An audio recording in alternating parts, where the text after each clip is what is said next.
ముందుగా మీరు ఏదైతే కాపీ చూపిస్తున్నారో మా హస్బెండ్ది ఏవి రెడ్డి గారిది ఉన్నటువంటిది, అది 2 సర్వే నంబర్లకు సంబంధించినటువంటి ల్యాండ్.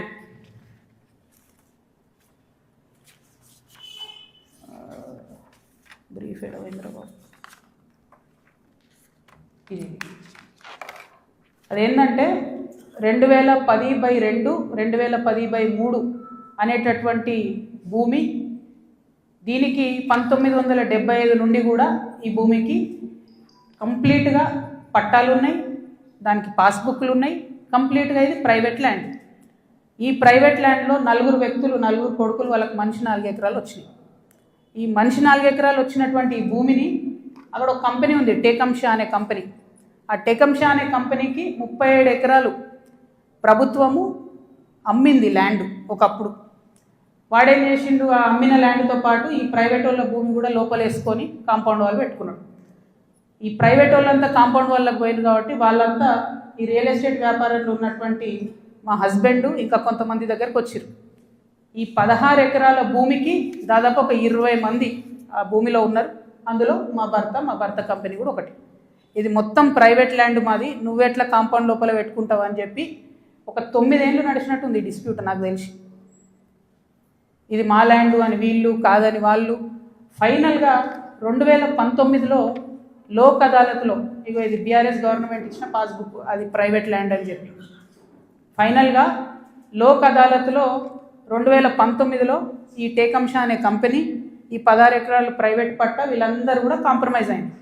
2019లో ఎప్పుడైతే కాంప్రమైజ్ అయినరో ఆనాడే ఆ ల్యాండ్తో నాకు కానీ నా భర్తకు కానీ సంబంధం లేదు. ఆ పట్టేదారుల తరఫున ఉండి కొట్లాడినటువంటి మా భర్త గారు, వాళ్ళ ఫ్రెండ్స్, వాళ్ళ కంపెనీ అందరు కూడా ల్యాండ్ అమ్మేసి బయటకు వచ్చేసారు. ఎప్పుడు? 2019. 2019లో మా హస్బెండ్ బయటకు వచ్చేసిన తర్వాత 2022లో ఫస్ట్ పర్మిషన్, బీఆర్ఎస్ గవర్నమెంట్లో ఫస్ట్ పర్మిషన్ ఇచ్చింది కన్స్ట్రక్షన్కి, 12 ఎకరాల ల్యాండ్కి కన్స్ట్రక్షన్. మరి పట్టా భూమి అయితే ఎందుకు ఇచ్చారు పర్మిషన్? మరి గవర్నమెంట్ భూమి అయితే ఎందుకు ఇచ్చారు పర్మిషన్? 19లోనే మా హస్బెండ్ ఎగ్జిట్ అయిపోయింది అక్కడితో. 22లో పర్మిషన్ వచ్చింది ఆ ల్యాండ్కి. మరి ప్రభుత్వ భూమి అయితే ఎట్లా ఇచ్చారు పర్మిషన్? సంతకం పెట్టింది ఎవరు? కేటీ రామారావు గారు. అంటే ఇప్పుడు మాధవరం కృష్ణారావు గారు ఏమంటుండు? కేటీ రామారావు గారు సంతకం పెట్టిండు అంటున్నా? కేటీ రామారావు గారు సంతకం తప్పంటుండా? ప్రభుత్వ భూమిని కేటీఆర్ గారు సంతకం పెట్టి ఇచ్చిండు అంటురా? ఏమంటుండ్రు? ఆ విషయం ప్రజలకు చెప్పాలి ఫస్ట్. ఇప్పుడు నేను ఆరోపణ చేస్తాను ఏంది, ఎలక్షన్కి పోయే ముందు అక్టోబర్ 7, 2023 అందరం ఎలక్షన్ దాంట్లో ఉన్నాం. ఎలక్షన్ జోన్లో ఏదైతే ల్యాండ్తో 2019లో మా భర్తకు సంబంధం లేకుండా పోయిందో 2023 అక్టోబర్లో బీఆర్ఎస్ ప్రభుత్వం కేటీఆర్ గారి మినిస్ట్రీ నుంచి 5 ఎకరాలకు చేంజ్ ఆఫ్ ల్యాండ్ యూజ్ ఇచ్చింది. అంటే ఇండస్ట్రియల్ భూమిని రెసిడెన్షియల్ భూమి కింద మార్చుకోవచ్చు అని చెప్పింది. మరి ఇది ఎట్లా వచ్చింది? ఏంది ఇది? ఎందుకు ఇచ్చారు ఎలక్షన్ కన్నా 2 రోజుల ముందు? ఏం లావాదేవీలు జరిగినాయి?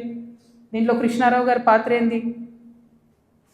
ఈ వ్యాపారం చేసే వ్యక్తి మీ సుట్టమట కదా, ఆయన పేరు నేను ఎందుకు చెప్తా బయట, కానీ మీ సుట్టమట కదా. మరి మీరు చేయించుకురా దగ్గరుండి? ఏంది ఇది? దీనికి నాకు సమాధానం చెప్పాలి. కేటీఆర్ గారు చెప్తారా, బీఆర్ఎస్ పార్టీ చెప్తుందా, కృష్ణారావు గారు చెప్తారా? దీనికి సమాధానం చెప్పాలి. ఎట్లా ఇస్తారు చేంజ్ ఆఫ్ ల్యాండ్ యూజ్? ఈ ల్యాండ్తో మాకు సంబంధమే లేదు. 5 ఎకరాలకు బీఆర్ఎస్ గవర్నమెంట్లో చేంజ్ ఆఫ్ ల్యాండ్ యూజ్ వస్తుంది. నిన్నగాక మొన్న 6 ఎకరాలకు కాంగ్రెస్ గవర్నమెంట్ కూడా అదే ల్యాండ్లో చేంజ్ ఆఫ్ ల్యాండ్ యూజ్ ఇచ్చింది. అంటే బీఆర్ఎస్ వాళ్ళు సపోర్ట్ చేసిన వ్యాపారవేత్తల్ని యాజ్ ఇట్ ఈస్గా కాంగ్రెస్ వాళ్ళు కూడా సపోర్ట్ చేస్తున్నారు. ఏంది ఇది? మరి ఎవరికి అండర్స్టాండింగ్ ఉంది? నాకుందా అండర్స్టాండింగ్? మీకుందా? మీ గుంపులు ఉన్న మనుషులది ఇగో ఇదే ఏవి రెడ్డి గారితో, నవనామి వెంచర్స్, ఇదే ఏవి రెడ్డి గారితో పోచంపల్లి శ్రీనివాస్ రెడ్డి అనేట ఆయన పార్ట్నరు. ఈయన ఎవరు దోస్తు, ఎవరు బినామీ? పొద్దుగల్లేస్తే రామన్నతోనే ఉంటాడు, కేటీఆర్ గారితోనే ఉంటాడు ఈయన. ఎవరైనా మరి మీకున్నాయా సంబంధాలు? నాకున్నాయా? పందెం కోడ్ల కేసు ఉండే శ్రీనివాస్ రెడ్డి అనేట ఆయన మీద, ఏమైనా చేసిండ్రా? ఆయన ఫామ్ హౌస్లో పందెం కోడ్లు ఆడించారని అరెస్ట్ అన్నారు, పోలీసులు అన్నారు, ఏదో అన్నారు, చేసిండ్రా? ఎందుకు చేయలేదు మరి? అంటే ఎవరిని కాపాడుతున్నారు? ఎవరికి బంధుత్వాలు ఉన్నాయి? ఏదో ఆడపిల్లను ఊరుకుంటా మీరు తమాషా చేస్తా అనుకుంటారేమో, తోలు తీస్తా ఒక్కొక్కరిది పట్టుకొని చెప్తున్నాను. ఇప్పుడు కృష్ణారావు సంగతి చెప్తే పాపం చిన్నోడు యాక్చువల్లీ ఈయన ఎన్నుకుండి ఎవరు ఆడిస్తున్నారు ఆ గుంటనక్క సంగతి కూడా చెప్తా తర్వాత. కానీ కృష్ణారావు గారు నా మీద మాట్లాడంగానే ఇగో ఇంతమంది, ఇది కూడా పట్టుకోండి కాగితం పైకి, అది పట్టుకోండి ఒకసారి అది చూపి. ఇంతమంది బాధితులు వాళ్ళంతా ఫోన్లు చేసి ఎకరాలు ఎకరాలు ఇన్ని ఉన్నాయి అక్క, దయచేసి మాట్లాడండి అక్క, దయచేసి మాట్లాడండి అక్క. నిన్నటి నుంచి ఫోన్, ఓ దగ్గర 16 ఎకరాలు, ఓ దగ్గర 400 ఎకరాలు, CS 14 ల్యాండ్స్, మామూలుగా లేదు. ఒక దగ్గర ఎంత ఘోరం అంటే ఆఖరికి హైడ్రా కూడా పోయి కూలగొట్టింది. ఇక ఇంకొకటి క్లియర్గా చెప్తా పట్టు, ప్రణవ్ కన్స్ట్రక్షన్ ఒకటి ఉంది. ఎంత ఘోరం అంటే ఇది, ఇంట్లో కృష్ణారావు గారి అబ్బాయి, నాకు అబ్బాయి పేరు చెప్పడం ఇష్టం లేదు ఎందుకంటే ఆయన పాలిటిక్స్లో లేడు కాబట్టి, కృష్ణారావు గారి కొడుకు ఆయన డైరెక్టర్గా ఉన్నప్పుడు ఈ 70 ఎకరాల వెంచర్, పెద్ద వెంచర్ 70 ఎకరాలు మీకు కనబడుతుంటుంది. మొత్తం విల్లాలు కట్టిరు, పట్టుకోండి, మొత్తం విల్లాలు కట్టిరు, అన్ని A to Z విల్లాలు కట్టిరు.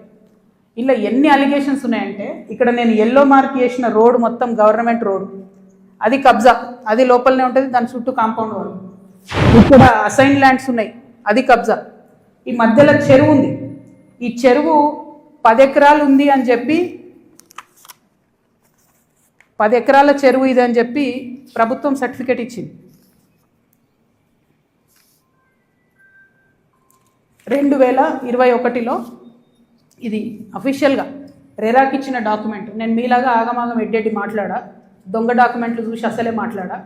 2021లో me company నుండి మీరు రెరాకి ఇచ్చిన దాంట్లో మా వెంచర్ మధ్యలో ఉన్నటువంటి చెరువు 10 ఎకరాలని మీరు చెప్పారు, అయిపోయిందా? అదే మళ్ళీ 2021లో 2024 వచ్చే వరకు ఏమవుతుందంటే ఆ చెరువు 6 ఎకరాలకు వస్తుంది. అంటే 4 ఎకరాలు ఎవరు మింగిరు మధ్యలో? ఇది 6 ఎకరాలని మళ్ళీ అఫీషియల్గా ఇరిగేషన్ డిపార్ట్మెంట్ ఇచ్చింది. ఇప్పుడు ఇంకా ఘోరం ఏంటంటే, ఈ మొత్తం 71 ఎకరాల ఈ సామ్రాజ్యంలో చుట్టూ కాంపౌండ్ వాల్ కట్టింది. అంటే ఈ చెరువు యాక్సెస్ ఓన్లీ ఆ విల్లా వాళ్ళకు ఉంటుంది. యాక్చువల్లీ అది ఊరిది చెరువు, అంటే మీ అయ్యా జాగిరా, చెరువు లోపలేసుకొని చుట్టూ కాంపౌండ్ వాల్ పట్టుకుంటే ఆ ఊరోళ్ళు వాడుకోవద్దా చెరువును? హైడ్రాకి దమ్ముంటే రేవంత్ రెడ్డి గారికి కానీ గవర్నమెంట్లో ఉన్న వ్యక్తులకు ఈ వెంచర్తో సంబంధం లేకపోతే యాక్సెస్ ఓపెన్ చేయండి, దానికి ఓపెన్ చేయండి. చెరువు మధ్యలో ఉంటుంది, చుట్టూ విల్లా, ఎక్కడికక్కడ KGF సామ్రాజ్యాలు.